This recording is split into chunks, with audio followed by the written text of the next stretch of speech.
Hello student, welcome to Mehta online classes. देखो, हमने previous lecture में जो इस यूनिट में प्रीवियस लेक्चर हमने डिस्कस किए हैं, उन प्रीवियस लेक्चर्स में हमने डिस्कस किया है एक तो स्ट्रीम फंक्शन। स्ट्रीम फंक्शन के अलावा हमने डिस्कस किया इरोटेशनल मोशन। उसके बाद में हमने डिस्कस किया कॉम्प्लेक्स पोटेंशियल। ठीक है, उसी कॉम्प्लेक्स पोटेंशियल से रिलेटेड हमने आज दो प्रॉब्लम थी जो हमने डिस्कस की है। ठीक है, उस पर बेस्ड दो प्रॉब्लम थी, वो हमने डिस्कस कर ली है। ठीक है, अब हम आगे बढ़ते हुए इस यूनिट में बात करते हैं। अब आपको कॉम्प्लेक्स पोटेंशियल निकालना है ड्यू टू ए सोर्स और ए सिंक। ठीक है, सोर्स और सिंक से आपको क्या निकालना है कि कॉम्प्लेक्स पोटेंशियल निकालना है। तो आपको पता है कॉम्प्लेक्स पोटेंशियल तो होता है आपके पास W इक्वल क्या होता है, फाई प्लस आयोटा साई। तो आपको वही यहाँ क्या करना है, डिफाइन करना है कि आपके पास अगर सोर्स और सिंक दिया हुआ हो, ठीक है, तो आप कैसे कॉम्प्लेक्स पोटेंशियल निकालोगे, उसकी बात करेंगे। तो उससे पहले बात करेंगे हम सोर्स और सिंक होता क्या है। ठीक है, तो सोर्स और सिंक होता क्या है, तो देखो ओरली में अगर बात करूँ तो जो सोर्स होता है वो आपके पास एक क्रिएशन होता है फ्लूइड का, यानी एक क्रिएटर होता है फ्लूइड मास का। ठीक है, जैसे मैं बात करूं कोई भी मैं पॉइंट लेता हूं। ठीक है, इस पॉइंट को आप क्या बोलोगे, इस पॉइंट को बोलूंगा मैं, चलो इसकी जगह मैं और कुछ लेता हूं। चलो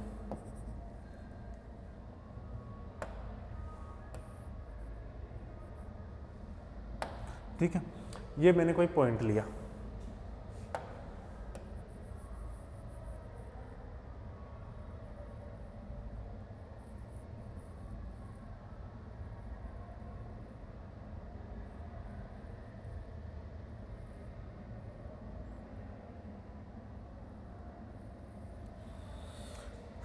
ठीक है, ये मैंने पॉइंट लिया। ठीक है, इस पॉइंट को आप मुझे क्या करना है, सोर्स डिफाइन करना है। तो सोर्स डिफाइन करना है तो इस पॉइंट के सराउंडिंग आपके पास, यानी सराउंडिंग्स के चारों ओर, ठीक है, अगर ये मास का क्रिएशन इस प्रकार से करे, ठीक है, कि ये मास को क्या कर रहा है, फ्लूइड क्रिएट कर रहा है इस प्रकार से, यानी ये सिर्फ आउटपुट देता है इस प्रकार से। ठीक है, ये लो, ये हो गया। ये आपके पास क्या कहलाएगा, सोर्स। ठीक है, अगर ये मास ये आपके पास क्या करे, फ्लूइड या मास का क्रिएशन करे, यानी ये क्रिएटर है। ठीक है, एक तो आपके पास होता है क्रिएटर, एक होता है डिस्ट्रॉयर। ठीक है, तो ये मान लेते हैं ये एक क्रिएटर है, तो ये फ्लूइड क्या कर रहा है, क्रिएट कर रहा है। ठीक है, तो ये फ्लूइड क्रिएट कर रहा है और ये क्रिएट इस प्रकार से कर रहा है कि इसके सराउंडिंग अगर मैं बात करूँ ना, ठीक है, तो इसके सराउंडिंग जो एरिया होगा उसमें ये क्या होगा, सिमेट्रिक रूप से क्या करेगा, इस मास के क्रिएशन को कंप्लीट करेगा। जैसे मैं बात करूं कि इसका क्रिएशन आप कहीं से भी डिवाइड करो, किसी भी लाइन की बात करो या किससे भी इसको डिवाइड करो, जो क्रिएशन होगा मास का, ये जो फ्लूइड का ये जो क्रिएशन क्रिएट कर रहा है मास, या जो डिस्ट्रीब्यूशन है मास का, वो क्या होगा, सिमेट्रिक होगा। किसी भी पॉइंट ले लो आप, चाहे इस प्रकार से कोई लाइन लूँ मैं, चाहे यहाँ से कोई लाइन लूँ, या इसको बीच से डिवाइड करते हुए कोई लाइन लूँ, तो हर एक प्लेन में, या इसी को मैं अगर किसी प्लेन में रखूँ, जैसे मान लेते हैं XY प्लेन में रखा मैंने इसको, तो XY प्लेन में रखूँगा तो XY प्लेन के हर एक पॉइंट पे ये क्या करेगा, सिमेट्रिक फ्लो देगा। ऐसा नहीं होगा कि चलो यहाँ से चले, थोड़ी दूर चले तो क्या हो गया, यहाँ क्या हो जाएगा, इसमें जो भी एक पॉइंट होगा पर्टिकुलर, उस पर जो फ्लूइड होगा, वो जो फ्लो होगा वो क्या होगा, सिमेट्रिक होगा। ठीक है, अब सिमेट्रिक होता है, यहीं से एक चीज आती है, स्ट्रेंथ ऑफ सोर्स। ठीक है, स्ट्रेंथ ऑफ सोर्स को डिफाइन करने के लिए क्या करते हैं, जैसे आपके पास जो भी, ये मान लेता हूं मैं, ये आपके पास क्या है, ये सोर्स है। तो ये सोर्स है, तो इस सोर्स को क्या करते हैं हम, एक यूनिट रेडियस का क्या करता हूं मैं, एक सर्किल इसके चारों ओर कंसीडर करता हूं। ठीक है, ये लो, ये मैंने क्या किया, यूनिट रेडियस का सर्किल क्रिएट किया है। यूनिट रेडियस का सर्किल क्रिएट किया है, तो इस पे जो ये बाउंड्री की जो ये लेंथ होगी, ठीक है, तो ये बाउंड्री की जो लेंथ होगी वो आपके पास क्या होगी, इसकी सरकमफेरेंस। तो सरकमफेरेंस कितनी होती है, 2 पाई r, है ना। और इसकी स्ट्रेंथ के लिए मैं मल्टीप्लाई करता हूँ m से। अब इसकी रेडियस कितनी है, यूनिट है, तो क्या ये 2 पाई m हो गया, ये जो 2 पाई m कहलाती है, ठीक है। अगर ये पर यूनिट सेकंड में, पर यूनिट टाइम में अगर ये इतना मास क्रिएट करता है, 2 पाई m वहाँ आपके पास क्या एक पॉजिटिव नंबर है, ठीक है। अगर ये पर यूनिट टाइम में इतना मास क्रिएट करता है, ठीक है, तो ये जो m होगा वो इसकी क्या कहलाएगी, स्ट्रेंथ कहलाएगी, ठीक है। Then m is called its strength, ठीक है। ये तो होता है आपके पास सोर्स, ठीक है। इसी की जगह मैं बात करूं सिंक की, तो सिंक जो होगा वो होगा ऑब्जर्वर, ठीक है, जो क्या करेगा, ऑब्जर्व करेगा यानी अवशोषण करेगा, ठीक है। या एनिहिलेटर भी बोल सकते हैं, जो डिस्ट्रॉय करे, या डिस्ट्रॉयर बोल सकते हैं सिंक को, अगर मैं इसे बात करूं सिंक की, ठीक है। तो चलो एक सिंक के लिए लेते हैं एक एग्जांपल।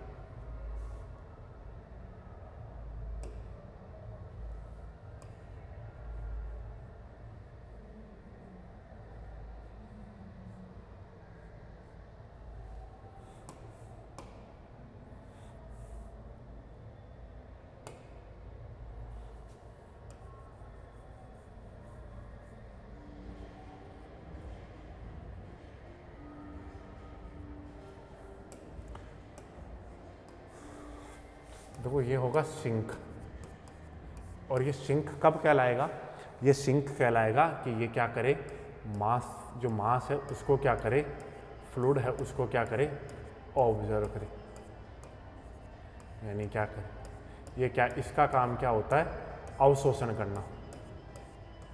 अगर इसका काम क्या होगा,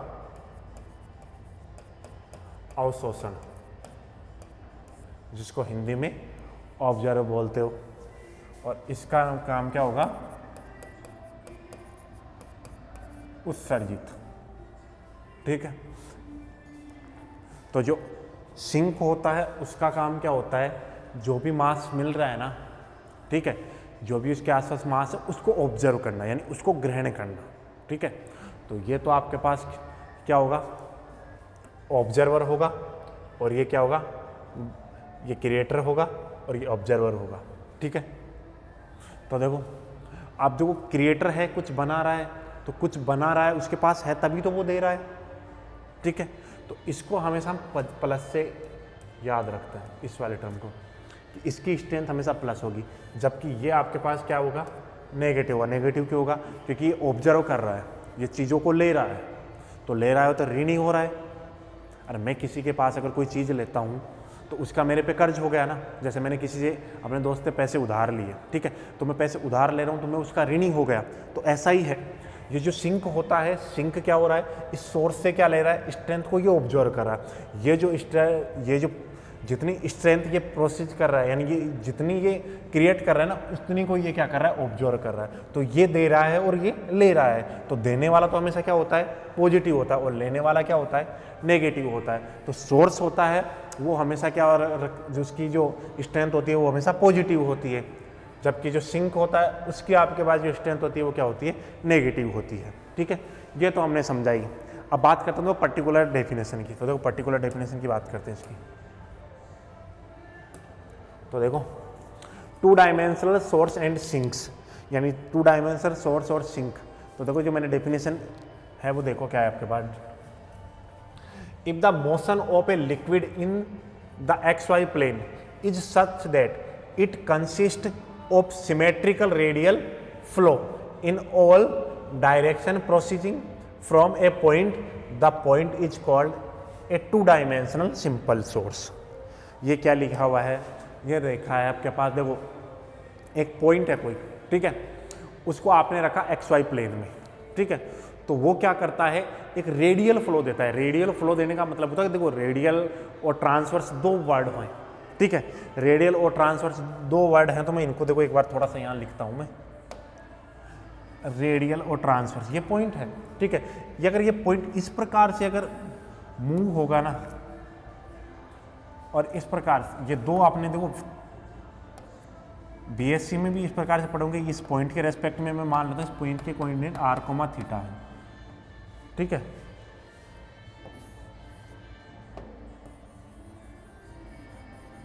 या ऐसा नहीं समझना चाहो तो समझो, रेडियल का मतलब होता है अलोंग और ट्रांसवर्स का मतलब होता है उसके perpendicular.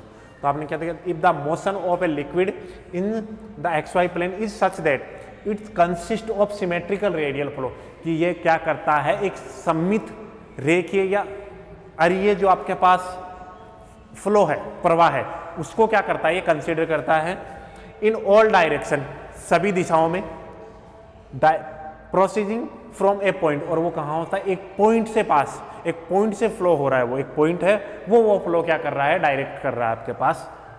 The point is called a two dimensional simple source. Then आपके पास जो पॉइंट है वो क्या कहलाएगा आपके पास, two dimensional simple source.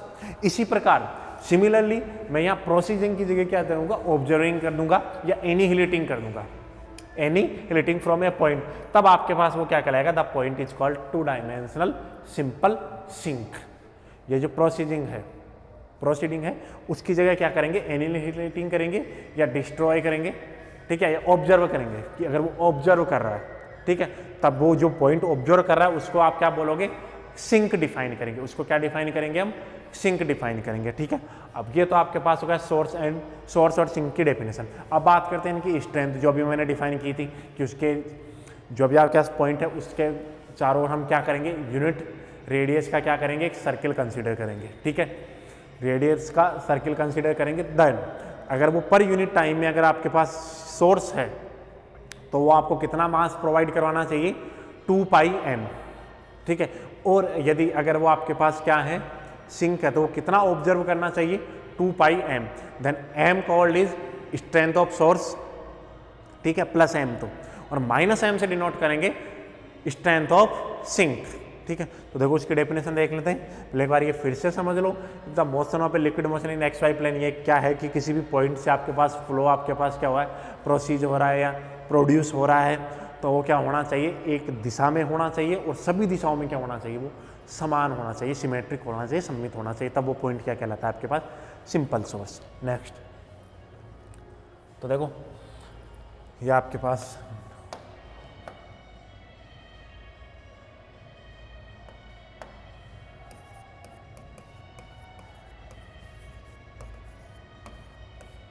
Strength of source and sink, यानी strength of source and sink, यानी सोर्स की स्ट्रेंथ क्या होती है और सिंक की स्ट्रेंथ क्या होती है। देखो, if the total flow per unit time across any small curve, कोई भी उस पॉइंट के सराउंडिंग में या उसके जो फील्ड में कोई भी एक स्मॉल कर्व लेते हैं हम, ठीक है, आप कोई भी स्मॉल कर्व, आप कुछ भी ले सकते हो। स्मॉल कर्व का मतलब मैंने सबसे सिंपलेस्ट एग्जांपल लिया है कि मैं क्या कर लेता हूँ, यूनिट रेडियस का क्या लेता हूँ, एक सर्किल कंसीडर करता हूँ, ठीक, उस पॉइंट को कवर करते हुए, क्योंकि उसके सराउंडिंग में लेना है मुझे, तो मैंने क्या लिया, एक यूनिट रेडियस का एक सर्किल लिया। The total flow per unit time across any small curve surrounding the source, source के round is 2 pi m, then m is called the strength of the source. क्या हुआ कि अगर आपके पास आपने उस सोर्स के चारों ओर क्या किया है, कोई भी स्मॉल कर्व कंसीडर किया, ठीक है, वो स्मॉल कर्व कंसीडर किया, तो उस स्मॉल कर्व से अगर आपके पास 2 pi m mass of fluid pass out हो रहा है या वो क्रिएट कर रहा है उससे, ठीक है, तो वो आपके पास क्या हो जाएगा, वो आपके पास क्या कहलाएगी, सोर्स की क्या कहलाएगी, स्ट्रेंथ कहलाएगी, कि सोर्स इतना मास फ्लूइड कर रहा है। और देखो जनरली हम सोर्स की जो स्ट्रेंथ होती है, ठीक है, उसको डिनोट करते हैं प्लस m से, ठीक है।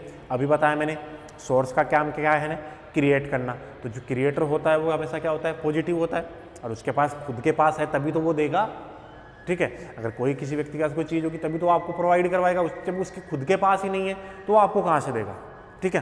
तो जो सोर्स होता है उसका काम क्या होता है, सोर्स का काम होता है आपको देना, ठीक है, तो उसका काम क्या है, सोर्स है आपके पास फ्लूइड प्रोवाइड करवा रहा है, तो प्रोवाइड करवा रहा है तो वो क्या होगा, पॉजिटिव होगा हमेशा। तो सोर्स की स्ट्रेंथ हमेशा क्या होती है, पॉजिटिव होती है, ठीक है। तो अगर मैं स्ट्रेंथ की बात करूँ सोर्स की, तो इसकी सोर्स हमेशा इसकी स्ट्रेंथ प्लस m, ठीक है। जबकि सिंक ये आपके पास क्या रहा है, ले रहा है, तो ले रहा है तो आपके पास लेने वाला तो हमेशा ऋणी होता है, ठीक है। जो लेता है वो तो आपके पास क्या होता है, ऋणी होता है, तो ये क्या है, एक ऋणी है, तो ऋणी है तो ये क्या लेगा आपके पास, ये क्या लेगा सोर्स को आपके पास ऑब्जर्व करेगा, तो ऑब्जर्व करेगा तो ऋणी हो गया, तो यहाँ से क्या आएगा सोर्स प्लस एम हो गया और सिंक माइनस एम हो गया। ठीक है, और यही हो गया आपके पास। इसी प्रकार आप डिफाइन करोगे किसके लिए, सिंक की डेफिनेशन। ठीक है, और हमें इनकी डेफिनेशन से देखो सिर्फ मैंने ये समझाया कि सोर्स और सिंक होता क्या है, आपके पास कहीं भी नहीं जो भी है डेफिनेशन वो आज तक तो कभी पूछा है नहीं कि सोर्स और सिंक को डिफाइन कीजिए। हाँ, सोर्स और सिंक के लिए कॉम्प्लेक्स पोटेंशियल जरूर डिफाइन करवाया आपके पास। ठीक है, तो देखो पहले हमने जान लिया सोर्स और सिंक होता क्या है। अब देखो मैंने बोर्ड पे दो शब्द लिख रखे हैं, दो आपके पास वर्ड लिख रहे हैं, इन दो वर्ड का मीनिंग भी मैं समझा देता हूँ। क्रिएशन, किसी भी क्वेश्चन में अगर क्रिएशन आपके पास दिया हुआ आएगा तो क्रिएशन क्या होता है, क्रिएट का ही है, क्रिएट की ही एक फॉर्म है। और क्रिएट का मतलब क्या होता है, बनाना, उत्पन्न करना। तो जो क्रिएट होगा, तो जब भी क्रिएट की बात आएगी आप किससे अंडरस्टैंड करोगे, सोर्स को अंडरस्टैंड करोगे। एनिहिलेशन, एनिहिलेशन का मतलब क्या होगा, सिंक। ठीक है, कि ये क्या कर रहा है, ऑब्जर्व कर रहा है, या जो आपके पास मास आ रहा है यानी जो सोर्स अपने पास मास जो मास को क्रिएट कर रहा है उसको ऑब्जर्व कर रहा है, यानी एनिहिलेट कर रहा है, यानी उसको नष्ट कर रहा है। तो नष्ट करने वाला काम कौन करता है, सिंक करता है, क्योंकि वो ले रहा है, तो ले रहा है तो वो क्या करेगा, उसको नष्ट करेगा। तो ये एनिहिलेशन का मतलब सिंक, क्रिएशन का मतलब सोर्स। ठीक है, अब देखो आपने डिफाइन किया कि सोर्स जो है वो फ्लो देता है, वो कौन सा देता है, सिर्फ रेडियल देता है। ठीक है, अगर वो रेडियल फ्लो दे रहा है तो क्या मैं ऐसा बोल सकता हूँ कि जो फ्लूइड के पास जो वेलोसिटी होगी वो सिर्फ एक ही वेलोसिटी होगी, वो कौन सी होगी, सिर्फ रेडियल वेलोसिटी होगी, ट्रांसवर्स वेलोसिटी नहीं होगी। ट्रांसवर्स वेलोसिटी क्या होगी, इसकी 0 होगी। ठीक है, तो सिर्फ कौन सी वेलोसिटी होगी, रेडियल वेलोसिटी होगी, क्योंकि ये सोर्स ने भी बोल रखा है कि जो आपके पास पर यूनिट मास एक वो कर रहा है, वो किस में कर रहा है, symmetric flow, radial symmetric flow provide करवा रहा है। तो वो किस में देगा, सिर्फ रेडियल की बात की है उसने, तो रेडियल की बात की है, तो जो फ्लो होगा वो कौन सा होगा, सिर्फ आपके पास रेडियल होगा। ठीक है, तो देखो रेडियल होगा, तो ये हमने समझा ऑब्जर्वर और ये क्रिएटर। ठीक है, तो अब देखो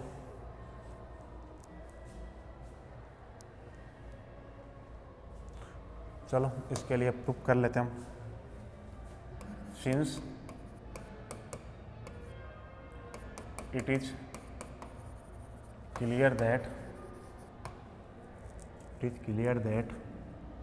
the transverse velocity at a distance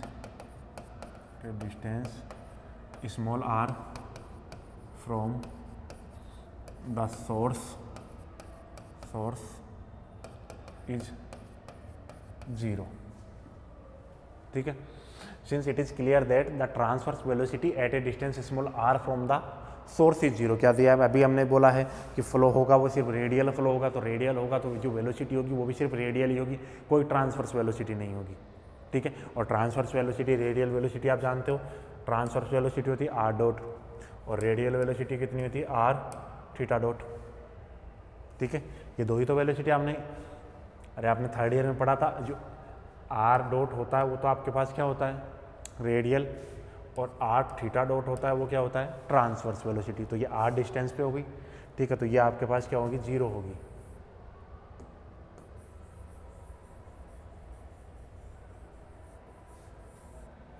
तो देखो that mean the fluid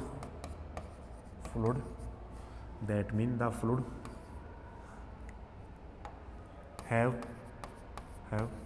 only radial velocity। That mean the fluid have only radial velocity, यानी फ्लूइड के पास आपके पास क्या होगा, सिर्फ रेडियल वेलोसिटी होगी। तो रेडियल वेलोसिटी होगी तो देखो माइनस का 1/r del theta upon del psi equal, sorry del psi upon del theta, गलत लिखा मैं, उल्टा लिख दिया, sorry, del psi upon del theta equal 0 और इक्वल हो जाएगा del phi upon, sorry del psi upon del r equal 0, क्योंकि ये किसके इक्वल होता है, del psi upon del r के इक्वल होता है, क्योंकि साई थीटा डायरेक्शन में तो कोई वेलोसिटी नहीं है, तो किस में वेलोसिटी होगी, सिर्फ आर डायरेक्शन में ही वेलोसिटी होगी। ठीक है, अरे यही तो लिखा हमने, रेडियल डायरेक्शन ली हमने आर डायरेक्शन, और जो ट्रांसवर्स डायरेक्शन होगी वो कौन सी होगी, वो कौन सी होगी, थीटा डायरेक्शन। ठीक है, तो यहाँ से क्या लिख सकते हैं,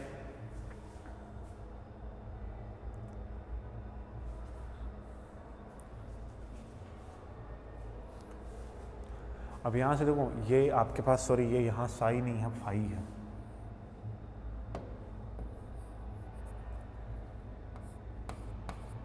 del phi upon del theta.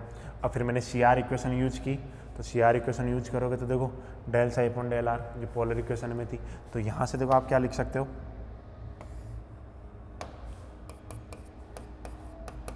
This so that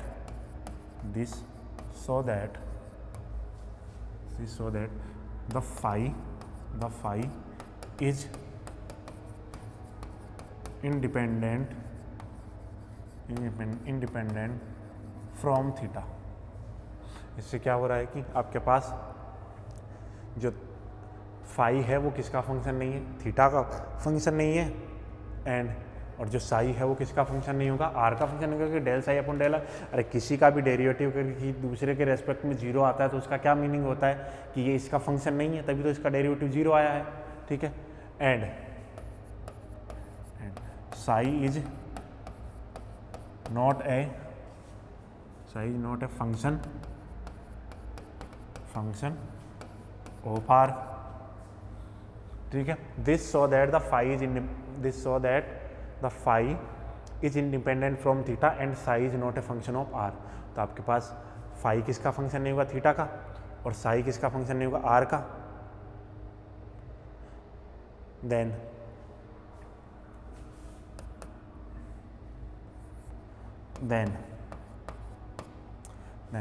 phi is function of r and psi is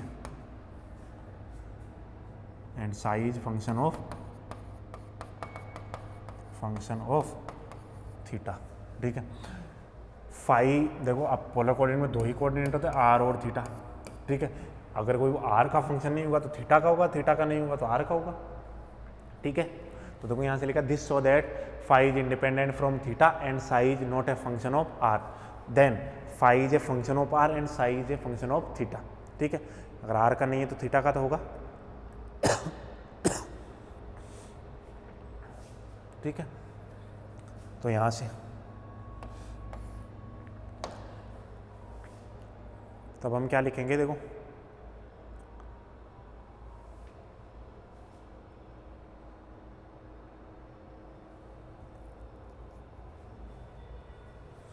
अब मान लेते हैं एम, मैंने यूनिट रेडियस का डिफाइन किया था, अब मैं आर रेडियस का एक सर्किल लेता हूं। ठीक है,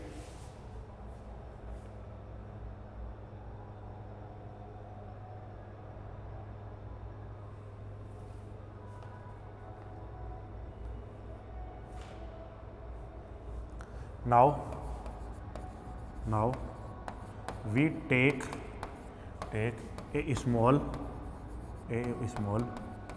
circle of radius small r in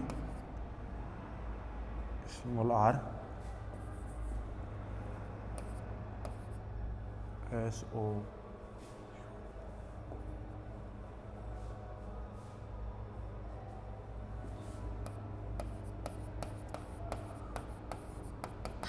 surrounding the source of strength m strength में क्या करता हूँ, now we take a small circle of radius small r surrounding the source of strength m strength के source के आपके पास क्या है, m strength का सोर्स है, उसके चारों ओर में क्या ले रहा हूँ, स्मॉल r त्रिज्या का क्या ले रहा हूँ, रेडियस, तो उसकी जो लेंथ हो जाएगी क्या, वो 2πr हो जाएगी।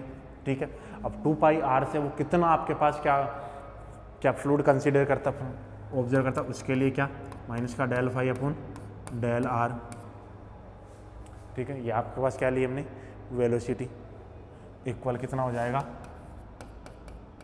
2πm, ऐसा लिख सकते हैं क्या, ठीक है।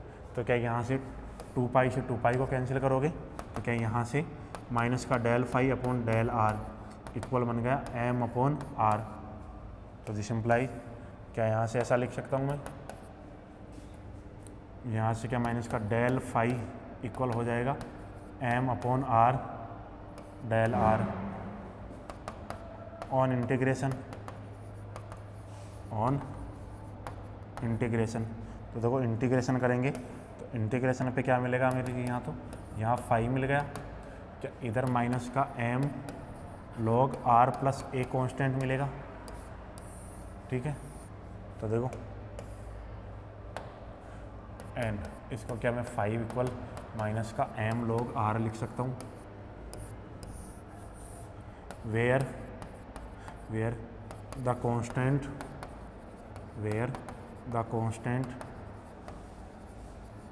Merged in phi.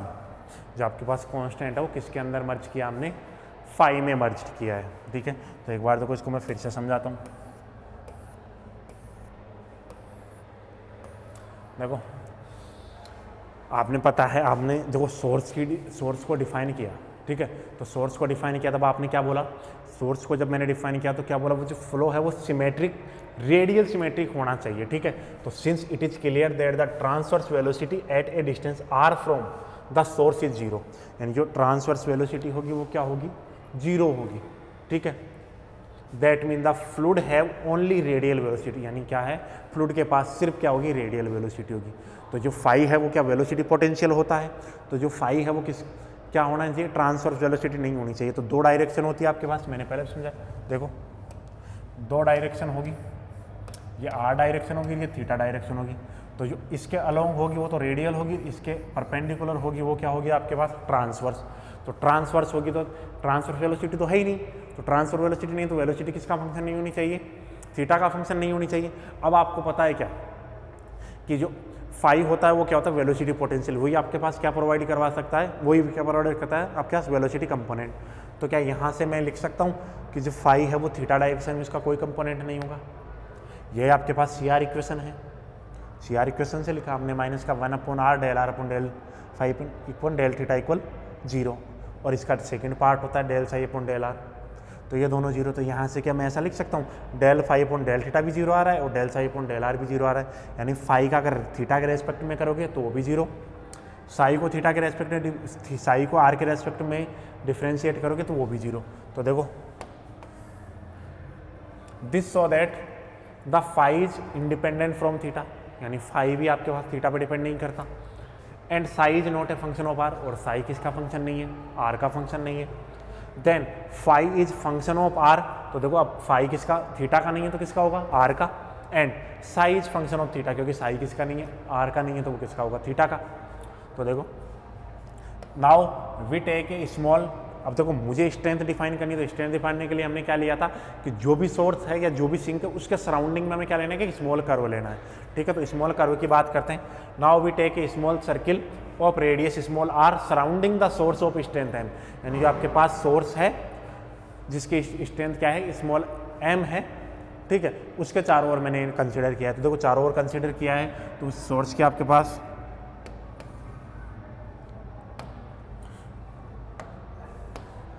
जो सेट सोर्स की लेंथ होगी वो क्या होगी 2πr, और 2πr को मैं किससे मल्टीप्लाई कर दूंगा कि वो आपके पास पर यूनिट टाइम में कितनी वेलोसिटी से आपके पास क्या कर रहा है, वो मास को क्रिएट कर रहा है। तो वो वेलोसिटी हमने ली del phi upon del r equal, ये क्या होती है आपके पास सोर्स की स्ट्रेंथ जो आपने बात दी हुई है 2πm।